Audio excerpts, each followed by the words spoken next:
Morning. সকলকে জানাই শুভ মহালয়া।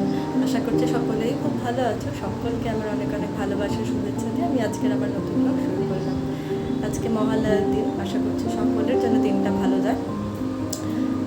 আমি রেডি হয়ে গেছি, আজ মহালয়ার দিন তো আর বাড়িতে থাকতে ইচ্ছা করছে না। এখন বাজে সকাল 10টা মতো, এখন আমি একটু বেরোবো, তাই ভাবলাম আমি কোথায় যাই সেটা তোমাদের সাথে একটু শেয়ার করবো। আমি আজ সকাল সকাল চলে এসেছি কুমোরটুলি। পুজোর সময় এই জায়গাটায় আসতে আমার সত্যিই খুব ভালো লাগে। যদিও এটা আমার সেকেন্ড টাইম আসা, তাও যতই আসি না কেন ততই কম বলে মনে হয়। আর এরকম মনে হবে নাই কেন? এত সুন্দর সুন্দর দুর্গা প্রতিমা দেখতে কার না ভালো লাগে? এত সুন্দর সুন্দর প্রতিমা দেখে একদম মন পুরো মোহিত হয়ে যায়। মৃৎশিল্পীদের কত কষ্টে পরিশ্রমের ফলে তারা এত সুন্দর দুর্গা প্রতিমার রূপদান করেন।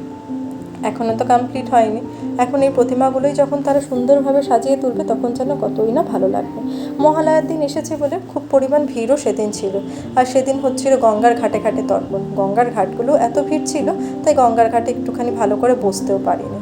আর এই হচ্ছে সেই বিখ্যাত লালুগুলোর দোকান, যেখানে খাসির চর্বির ঘুগনি পাওয়া যায়।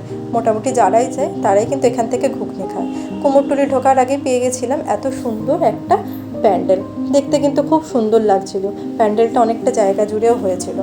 আর এখানে তুলে ধরেছে আমাদের বীরেন্দ্র কৃষ্ণ ভদ্রকে। গোটা জায়গাটা যেন রেডিও দিয়ে খুব সুন্দরভাবে সাজিয়ে তুলেছিল। প্যান্ডেলটা কিন্তু আমার খুব পছন্দ হয়েছে। আর এখানেই নিয়েছিলাম কিছু সুন্দর সুন্দর ক্লিপ, সেগুলো আমি অ্যাড করে দিলাম।